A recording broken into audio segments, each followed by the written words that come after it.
Hello dear students. In this lecture we can discuss about the Constitution of 1962 of Islamic Republic of Pakistan.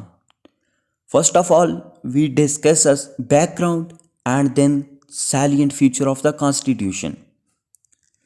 The Constitution of 1962 of Pakistan was implemented on 8th of June 1962. It consists of 250 articles, 12 parts, 3 schedules. It was implemented after the dictator government of Ayub Khan after the tenure of 44 months. First of all, we discuss some its salient feature. It was approved by the National Assembly of Pakistan on 8th June 1962. The nature of a constitution is written because it was approved by the unicameral National Assembly. اس آئین کے تحت جو national assembly Pakistan میں بنائی گئی تھی، جو 156 اراکین پر مشتمل تھی، انہوں نے اس آئین کو اپروو کیا، اس کانسٹیٹیوشن کو اپروو کیا. اس وجہ سے اس کو ریٹن کانسٹیٹیوشن بھی کہا جا سکتا ہے. یہ کانسٹیٹیوشن ریجڈ بھی تھا اور فلیکسیبل بھی تھا نیچر میں. فلیکسیبل اور ریجڈ اس صورت میں تھا کہ نیشنل اسمبلی کے پاس یہ پاور رکھی گئی کہ وہ 2/3 میجارٹی سے کسی بھی آرٹیکل کو ایمنڈ کر سکتی ہے، لیکن اگر پریزیڈنٹ اس پہ آبجیکشن کرتا ہے تو وہ آرٹیکل ایمنڈ نہیں ہو سکتا. اس آئین کے تحت پاکستان میں وفاقی نظام امپلیمنٹ کیا گیا، یعنی فیڈرل سسٹم امپلیمنٹ کیا گیا، جو کہ ہمارے لاسٹ کانسٹیٹیوشن 1956 کے کانسٹیٹیوشن میں بھی موجود تھا. کیونکہ پاکستان ایک ہیٹروجینیس قسم کی سوسائٹی ہے، یہاں مختلف قسم کے لوگ رہتے ہیں، اس وجہ سے اس ریاست میں یونٹری سیٹ اپ اتنا کامیاب نہیں جتنا فیڈرل ہے. تو جو فریمرز آف کانسٹیٹیوشن تھے، انہوں نے پاورز کی ڈسٹریبیوشن کرتے وقت کچھ پاور سینٹر کو دی اور جو ریزیڈری پاورز تھی وہ پروونسز کو دی. اس آئین میں پریزیڈینشل فارم آف گورنمنٹ اپنایا گیا. اس سے پہلے جو ہمارا 1956 کا کانسٹیٹیوشن تھا، اس میں پارلیمنٹری سیٹ اپ تھا اور پرائم منسٹر گورنمنٹ کا ہیڈ تھا.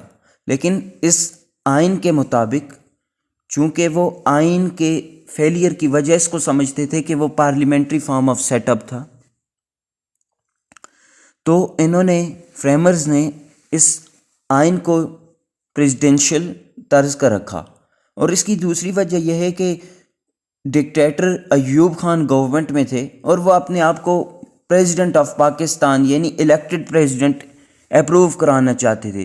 اس وجہ سے انہوں نے کانسٹیٹیوشن کی نیچر پریزیڈینشل رکھی. اور جب یہ کانسٹیٹیوشن امپلیمنٹ ہوا 44 مہینے بعد مارشل لا کے، تو اس کے تحت ملک میں انتخابات ہوئے، جس کے نتیجے میں صدر ایوب خان ایک پاکستان کے پریزیڈنٹ نامزد ہوئے. اس کے بعد اس کی یونیکیمرل لیجسلیچر تھی، یعنی ایک ایوانی مقننہ.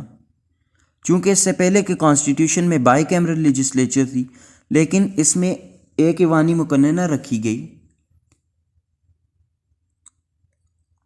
جس کے تحت پاکستان میں ایک نیشنل اسمبلی بنائی گئی اور صوبائی اسمبلیاں بنائی گئی. نیشنل اسمبلی کی تعداد 156 اراکین پر مشتمل تھی، جو بعد میں 218 یا 313 بھی ہوئی. اس کے بعد اس میں انڈائریکٹ ٹائپ آف الیکشن لائے گئے. جس طرح آج کل ہم دیکھتے ہیں کہ پرائم منسٹر ڈائریکٹلی الیکٹ ہوتا ہے اور وہ ڈائریکٹلی ایک کانسٹیٹوئنسی سے الیکشن کنٹیسٹ کر کے ون کر کے پھر نیشنل اسمبلی جا کے آگے الیکٹ ہوتا ہے. لیکن اس میں جو ہے انڈائریکٹ الیکشن تھے. جو نیشنل اسمبلی کے ممبر تھے وہ بھی ایڈلٹ سفریج کی بنیاد پہ الیکٹ نہیں ہوتے تھے، بلکہ وہ جو بیسک ڈیموکریسیز ایوب خان نے ایسٹ اینڈ ویسٹ پاکستان سے بنائی ہوئی تھی اس کے تحت یہ کیا ہوتے تھے، الیکٹ ہوتے تھے. اور یہ سمجھتے تھے کہ جو ایڈلٹ فرنچائز ہے یہی وجہ تھی کہ ہمارے پاس 1956 کا کانسٹیٹیوشن کیا ہوا ہے، ایبروگیٹ ہوا ہے.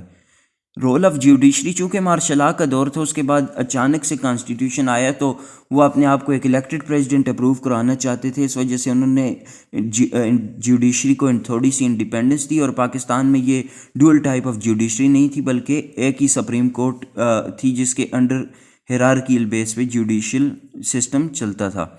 اسلامک پروویژنز جو 1962 کے کانسٹیٹیوشن میں تھی، تو جس طرح ہمارے پاس آ جاتی ہے قرارداد مقاصد آبجیکٹیو ریزولوشن کے بعد 1956 کا کانسٹیٹیوشن فرسٹ کانسٹیٹیوشن آیا تھا. اس میں پاکستان کی جو اسٹیٹ ہے اس کا جو نیم دیا گیا تھا وہ اسلامک ریپبلک آف پاکستان دیا گیا تھا، جبکہ اس میں اسلامک ریپبلک آف پاکستان کو ہٹا کے صرف پاکستان رکھا گیا.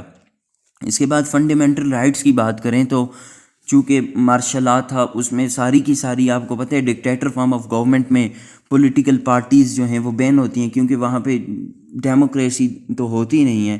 تو اس وجہ سے یہاں پہ اس میں جب 1962 کا کانسٹیٹیوشن بنا تو یہاں پہ fundamental rights citizens of Pakistan کو کچھ دیے گئے، لیکن اس طرح سے کچھ خاص فنڈامنٹل رائٹس نہیں تھے جس طرح ہمارے پاس پولیٹیکل پارٹیز کی رائٹس آ جاتی ہے، یا فریڈم آف سپیچ اس وقت بھی نہیں تھی، کیونکہ وہ ایک مارشل لا کے dictator form of setup کو کے تحت ہی پریزیڈنٹ اپنے آپ کو اپروو کرانا چاہ رہے تھے. تو اس میں جو ایسوسیشن تھی وہ بھی بین تھی. اس طرح کی کوئی زیادہ فنڈامنٹل رائٹس نہیں تھے، بلکہ بنیادی جو ایجوکیشن آ جاتی ہے، ہیلتھ آ جاتی ہے، اس طرح کے فنڈامنٹل رائٹس 1962 کے کانسٹیٹیوشن میں ہمارے پاس تھی، جو لیٹر آن جو ہے زیادہ ہو گئے. اور اس کے بعد جب یہ ختم ہوا، اس کے بعد ہی پاکستان میں ایک دفعہ پھر ڈیموکریٹک سیٹ اپ عروج پہ آئے اور پولیٹیکل پارٹیز سامنے آئیں جنرل یحییٰ خان کے لیگل فریم ورک آرڈر کے بعد، اور اس میں پاکستان میں اس کے بعد الیکشن کنٹیسٹ ہوئے.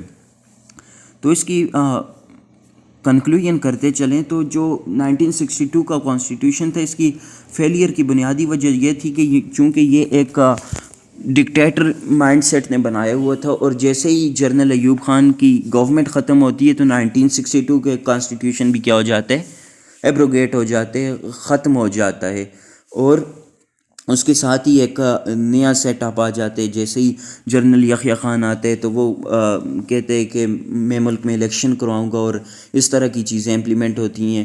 اور 1970 میں پھر پاکستان میں الیکشن ہو جاتے ہیں، پھر ایک ڈیموکریٹک سیٹ اپ سامنے آ جاتے ہیں. لیکن جو 1962 کا کانسٹیٹیوشن ہے وہ مختلف طور پہ درست نہیں تھا، کیونکہ اس میں جو نیشنل لینگویج ہے وہ بھی صرف اردو کو قرار دیا گیا، جس کی وجہ سے زبان کی بنیاد پر تعصب پسندی ہو گئی، اور بنگال کے جو لوگ تھے ان میں ایک شدید قسم کی نفرت بھی پائی جاتی تھی. اس طرح یہ ایک کامیاب سکسیسفل کانسٹیٹیوشن ایک اسٹیٹ کا نہیں تھا. تو ہوپ دیٹ آپ کو اس 1962 کانسٹیٹیوشن کی سمجھ آئی ہوگی. تو اور آپ ایزیلی کمپیئر کر سکتے ہیں اس کو 1973 کے کانسٹیٹیوشن کو، جو بھی ہماری اس پلے لسٹ میں 1973 کے کانسٹیٹیوشن کا بھی ڈیٹیلڈ لیکچر موجود ہے. تو thank you so much for watching the video. اور اگر آپ پولیٹیکل سائنس کے لیکچر سے مستفید ہونا چاہتے ہیں یا کنٹینیو آپ اس پلے لسٹ کو دیکھ سکتے ہیں، اور چینل کو سبسکرائب کر سکتے ہیں اگر آپ پولیٹیکل سائنس کے شعبے سے ریلیٹ ہیں.